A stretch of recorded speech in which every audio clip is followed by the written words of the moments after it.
Okay, then, students, let us begin from page number 70, paragraph number 6, from where we had stopped. We'll continue. One day, when I was in the 5th standard at the Rameswaram Elementary School, a new teacher came to our class. I used to wear a cap which marked me as a Muslim, and I always sat in the front row next to Ramdan Sastri, who wore the sacred thread. Means usually the Muslims wear a cap and the Brahmins wear the sacred thread around their neck, known as, we call it Janoi. So this was what he is talking about later on about in a school. A new teacher could not stomach means could not tolerate a Hindu priest's son sitting with a Muslim boy. So the new teacher did not like that. He couldn't tolerate that a Muslim boy is sitting near the Hindu priest's son. In accordance with our social ranking, as the new teacher saw it. So when the new teacher saw it that the Muslim boy was sitting next to the priest's son, so he thought that that was not proper for a Hindu boy to sit near a Muslim boy.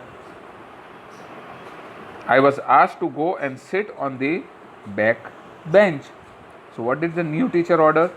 He told Abdul Kalam to stand up and go and sit at the last bench, not next to the Brahmin boy. And that was his friend. I felt very sad, and so did Ramdan Sastri. So both of them were very close friends, and both of them didn't like that attitude of the teacher, and now he was sitting at the back bench. He looked utterly downcast. Downcast means very sad. As I shifted to my seat in the last row, so his friend also didn't like, because they were very close friends. So when Abdul Kalam sat behind, his friend also did not like that. The image of him weeping when I shifted to the last row left a lasting impression on me. And see, his friend started crying, weeping, because they were very close friends. And when he was ordered to go and sit at the last bench, his friend also did not like it, and he started weeping.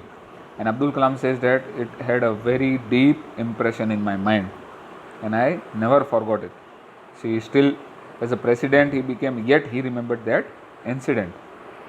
After school, we went home and told our respective parents about the incident. So both of them, even the Brahmin boy and Abdul Kalam, both of them told what had happened in this school about the incident.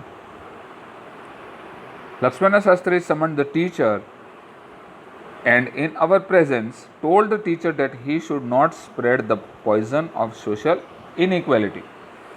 So maybe the headmaster or the principal called the new teacher. Both the boys were also present there, and he told the teacher that you should not spread the poison of inequality, means that we all are equal, whatever caste or religion we may belong, God has made everyone the same, so we cannot discriminate. And inequality and communal intolerance in the minds of innocent children. So they were small children. So from the very childhood, if you have these types of norms, then it will create a bad impression on the children's mind. So the teacher said to the new teacher that this is something that you have done really very wrong. He bluntly asked the teacher to either apologize or quit the school and the island. See, what did he say? That you have to say sorry because what you have done, or else you should leave the job and go away. Not only did the teacher regret his behavior, but the strong sense of conviction. Conviction means a strong opinion or a belief. Lakshmana Sastri conveyed utterly reformed the young teacher. On the way, the whole On the way, the small society of Rameshwaram was very rigid in terms of segregation of different social groups. So they were very rigid during that time about the religion and the caste system at that time. However, my science teacher Shiv Subramaniam Iyer thought, though an orthodox Brahmin with a very conservative wife, and now he gives the incident of another teacher, his science teacher Shiva Subramaniam Iyer, who too was from a very orthodox, means very staunch Brahmin family, and his wife was very conservative, means she believed lots of social beliefs and all sorts of things, was something of a rebel. But the teacher was something of a rebel, means he always used to protest these types of things, and he himself also didn't like these things.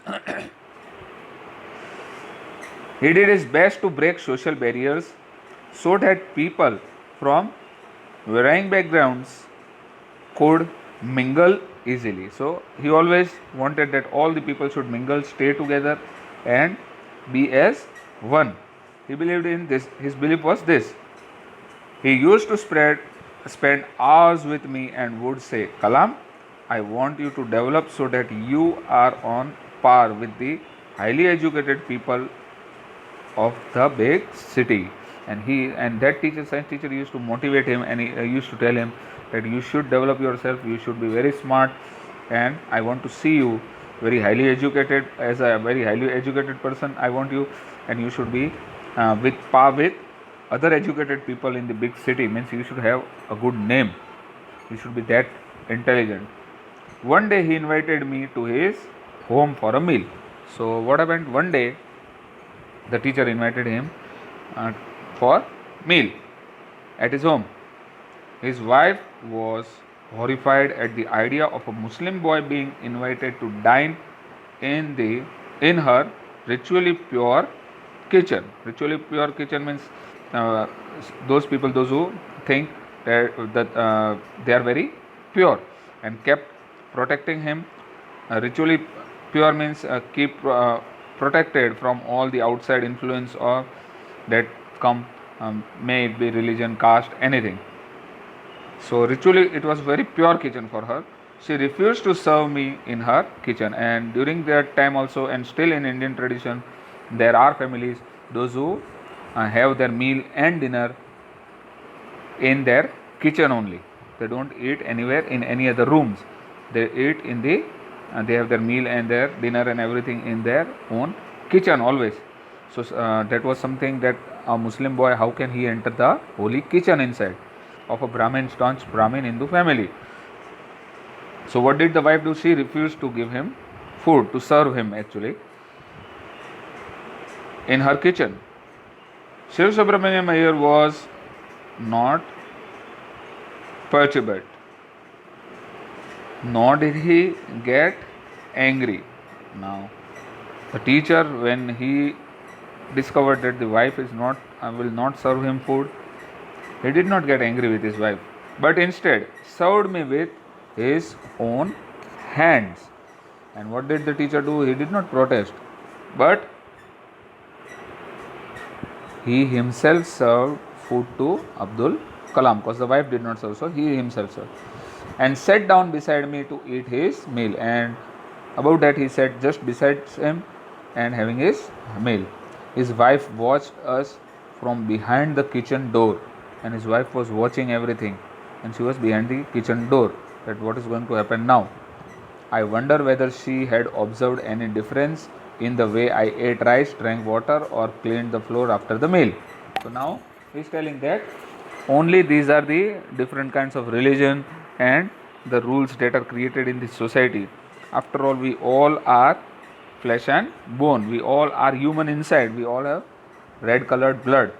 God has not made any difference in us. The difference is that we have created in ourselves. Our society has made all these differences. So Abdul Kalam said that when I was eating, did she notice anything, that how I eat rice, drink water, or clean the floor? Was it different from the other people that do the same thing? No, there was no difference. But When I was leaving his house, Shiv Subramaniam Iyer invited me to join him for dinner again next weekend. So that was not enough for the teacher. What did he do? When he was leaving after the meal, Shiv Subramaniam again invited him, and this time for dinner. Again he invited him. So observing my hesitation, obviously if these sorts of things happen to us, we get a bit hesitated, we don't feel comfortable. How can we go next time to the same place where we were not served the food? So Abdul Kalam he had a bit of hesitation in his mind. He told me not to get upset, and the teacher understood that the boy is not comfortable. He didn't like it, but he did not say. So he said, "Don't get upset, child," saying, "Once you decide to change the system, such problems have to be confronted." Very good lines from the teacher. What did he say? That these are the problems in the society, and when you will grow up, you will find out many more problems will arise in your life. So the thing is not to run away from those problems, but you have to fight against them. You have to solve those problems. So this was what the teacher said. When I visited his house the next week, so obviously next time again Abdul Kalam visited his house as the teacher had called him. So when I visited his house the next week, Shiv Subramaniam Iyer's wife took me inside her kitchen and served me food with her own hands. See, this was the difference. Next time when he visited, his wife took him to the kitchen, made him sit there, and she served food to Abdul Kalam. That means that the teacher might have changed the mind of his wife. He might have made her understand that we should not keep all these differences in our mind. Everyone is equal. So the next time when he went, the wife of the teacher served him food. Then the Second World War was over and India's freedom was imminent. Means now the India's freedom was imminent. Now after the Second World War, it was time for India's independence now. Up till now, see, India was not free country. So Indians will build their own India, declared Gandhiji, and Gandhiji decided that now India is a free country and Indians will build the country now according to their rules. Up till now they were under the British rule. So now all the rules are given to the Indians. The whole country was filled with an unprecedented optimism. Everybody throughout the country was very happy. Everybody was optimistic, positive in their thoughts that now we have our country back and now we can live a free life. I asked my father for permission to leave Rameswaram and study at the district headquarters in Ramanathapuram. So now the boy was getting adult slowly as his age was also increasing. He decided that he took the permission of his father and told him that first he thought that if I want to grow, if I want to become something, I have to leave this Rameswaram, go and study at some better place. So he decided and he asked the consent of his father that, "Father, I need to go now and study for further studies." He told me as if thinking aloud. So his father was a very understanding person. He was not educated, but he knew everything. What did his father say to him? Abul, I know you have to go away and grow. What did the father say? The child, I understand. Now you are big, grown up. I know and I understand that you have to go outside to make your own life better. So these are his father's words. His father gave such a good example to him, and his father said, "Does the seagull not fly across the sun?" Means the birds, if they have to travel, if they have to fly, and they fly very high, then only they achieve something. So the seagull is actually a bird. Not fly across the sun alone and without a nest. So whenever you want to achieve something, many times in life you will have to be alone, because everywhere family, friends cannot be with you at all the places all the time. So many times you need to be alone. His father made him understand this. He quoted Khalil Gibran, that was a philosopher. Khalil Gibran was a great philosopher, and his thoughts are somewhat difficult to understand, but he was a very, very intellectual person. So what did his father quoted, means said those words which Khalil Gibran had said. And what were his words? Khalil Gibran to my distant mother, and that these are the words that his father spoke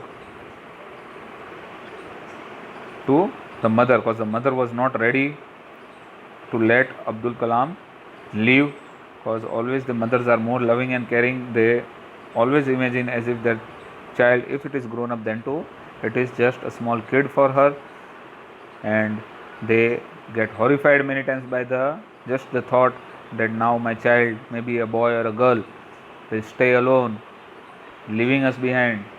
They cannot tolerate that because they love so much. So the mother was a bit in confusion that how can my child be alone. So what did the father give? Quoted the words, and those words are a bit difficult for you to understand, but try to understand, because they are very philosophical words. These are the original words of Khalil Gibran. Your children are not your children. See, what did Khalil Gibran say? Your children are not your children. They are the sons and daughters of life longing for itself. Means once the child is born, actually it has its own future, it has its own life, it has its own thoughts, and we cannot just confine our thoughts. We cannot just like we cage a bird in a cage. You cannot cage a person. Okay, you cannot put him under your own rules forever. You need to let them go. You need to let them free, so that they can develop just like the bird. The seagull flies across the sky. You cannot just put them in prison. You have to leave them free, then only they will develop. So these are the words. Are not your children. No, the children are your children, but in a way Khalil Gibran says that they are not totally yours, because you cannot imbibe your thoughts in them. You cannot make them do what only you want them to do. You should leave them free, because it is their own life. You have given them the life, but time comes when you need to set them free also. They are the sons and daughters of life longing for itself. They have their own life, and life is always longing to achieve something. You cannot suppress it. So you need to let them go. They come through you, but not from you. You give them, they come through you means you give them birth, but then too you need to let them go. You cannot put them just behind the four walls forever. So they come through you, but not from you. But you cannot impose all your thoughts on them. You cannot just tell them to do what you wish. You may give them your love, but not your thoughts. A very important line. You can give lots of love to your children, but you cannot give your thoughts. Means if the father is a doctor, it is not necessary that the children too will become doctors. You cannot force them to be doctors. If the child doesn't want to be the doctor, he has his own life, he has his own thoughts, he has his own interest. He will do what he loves, and he will succeed in it. And if you try to impose something forcefully on him, he will not succeed in life. So these were the words. You may give them your love. Yes, you can give them, you can love them a lot, but you cannot give them your thoughts, because their thoughts, each and every mind is different. All the children have a different mind. All of them have different dreams. In our class, if we are 50 to 55 students, it is not necessary that all of them will become doctors, or all of them will become engineers, all of them will become teachers. No, each and everybody has a different thought, and he will grow up, and when he will grow up, he will find out his own way. So we cannot impose something on someone. This is what Khalil Gibran said. So you can give them love, you cannot give them your thoughts that you have to be this only, for they have their own thoughts. And very important line, that the children, when they are born, they are born with their own destiny. The day you are born, your destiny is decided. What you are going to become is already decided. You have to just work through it, and nobody can change it. Nobody will change it. What you are going to be, you are going to be. So that was the preaching of Khalil Gibran. These were the words. So this is how Abdul Kalam's father told the mother that you should let him free, you should let him go, and this was the result, that we know that Abdul Kalam was set free and he became India's greatest scientist, a missile man that we have done, and after that he became a very very good president also of India. So this is just an extract taken from his book Wings of Fire. This is the book that Abdul Kalam wrote. This is just a part of it. So here we come to the end of the chapter. A very good one, motivating to you obviously. And after this we have completed the chapter, and there are question answers on the page number 75. Those question answers you need to first go through the lesson twice. After that you need to write down the question and answers given on page number 75. Hope you found out, even you might have found out that this lesson and things that do resemble to you, especially the last part, is very good for you to understand.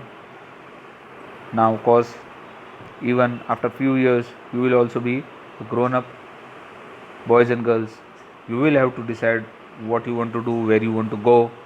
So just pursue your dreams, work hard for them, keep on working. That doesn't mean that we should never listen to our parents. Always our parents, whenever they are guiding us, they are always right, they are never wrong. It doesn't mean that we should always oppose our parents. So we should also take their advice, because they have lots of experience in life. So we'll go through, as you will go through the life, you will come across lots of things like this. So here we come to the end of the chapter. You can again read the lesson from the text, find out the question answers that are given, and keep on writing the answers whenever the fair books will be asked. Up till now they have not been asked to be submitted, but when they will be asked to submit, you need to submit those books with all the lesson chapters, question answers, etc. So keep on writing, and may you all be just like Abdul Kalam, a very inspiring person. Hope the best. Thank you.